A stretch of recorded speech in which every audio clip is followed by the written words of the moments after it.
Hi, মই ৰত্নদত্ত SSG Motivational Trainer. আজি আমি আলোচনা কৰিম অৰুণোদয় 3.0.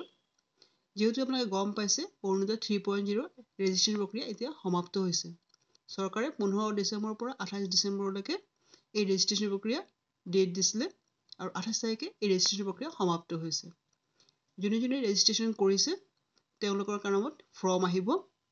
এই ফৰ্মটো ফিল আপ কৰি আপোনালোকে ৰেচন কাৰ্ড, আধাৰ কাৰ্ড আৰু বেংকৰ পাছবুক জেৰক্স কপি জমা কৰিব লাগিব। যোনে যোনে ৰেজিষ্ট্ৰেশ্যন কৰা নাই তেওঁলোকে এই ফৰ্মটো ফিল আপ কৰিব নোৱাৰিব বা তেওঁলোকৰ নামত কোনো ফৰ্ম নাহে। বহুতে মোক প্ৰশ্ন কৰিছে যে আমিতো গমেই নাপালোঁ ৰেজিষ্ট্ৰেশ্যন কেতিয়া শেষ হৈছে, এতিয়া আমি কি কৰিম? মোৰ জনামতে এতিয়া আপোনালোকে আৰু একো কৰিব নোৱাৰিব, কাৰণ ৰেজিষ্ট্ৰেশ্যন যোনে যোনে কৰিছে তেওঁলোকৰ নামতে ফৰ্মটো আহিব। এতিয়া আপোনালোকে নেক্সট যেতিয়া আকৌ অৰুণোদয় দিব তাৰ কাৰণে সাজু থাকক, তেতিয়া আপোনালোকে অৰুণোদয় আবেদন কৰিব পাৰিব। আৰু তথাপি আপোনালোকে গাঁও পঞ্চায়ত বা জীৱিকা সখীক এবাৰ সুধিব পাৰে, তেওঁলোকে যদি কিবা প্ৰচেছ জানে তেওঁলোকে জানিব পাৰে। আৰু যোনে যোনে ৰেজিষ্ট্ৰেশ্যন কৰিছে তেওঁলোকে নিশ্চিত থাকক তেওঁলোকৰ নামত ফৰ্মটো আহিব। যদিও ফৰ্ম আহিব কিন্তু অলপ ভেৰিফিকেশ্যন হ'ব। ভেৰিফিকেশ্যন সেইটোৱে হ'ব যে যোনে যোনে আবেদন কৰিছে বা ৰেজিষ্ট্ৰেশ্যন কৰিছে তেওঁলোকৰ ঘৰত যাতে কোনো চাকৰিয়াল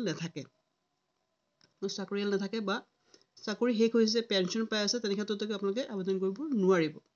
আৰু যোনে টেক্স পেইড কৰি আছে, ডাঙৰ ব্যৱসায় বিজনেছ আছে, তেওঁলোকৰ টেক্স পেইড কৰি আছে, তেতিয়া তেনে ক্ষেত্ৰত আপোনালোকে আবেদন কৰিব নোৱাৰিব মহিলাসকলে। যিহেতু ৰেচন কাৰ্ড যাৰ নামত আছে তেওঁ আবেদন কৰিব পাৰিব, আৰু ৰেচন কাৰ্ডত যে বেলেগ মহিলাৰ নাম আছে তেওঁলোকে কিন্তু আবেদন কৰিব নোৱাৰিব। এইকেইটা নিয়ম মানিব লাগিব আৰু এইকেইটা ৰুলছ ৰেগুলেশ্যন চৰকাৰে কৈ দিছে যে ৰেচন কাৰ্ড যাৰ নামত আছে তেওঁই অকল আবেদন কৰিব পাৰিব। আৰু যোনে যোনে আবেদন কৰিব নোৱাৰিব তেওঁলোকে নিজৰ নামত ৰেচন কাৰ্ডটো আবেদন কৰি লওক। ৰেচন কাৰ্ডটো পোৱাৰ পিছত অৰুণোদয় আকৌ আবেদন কৰিব পাৰিব।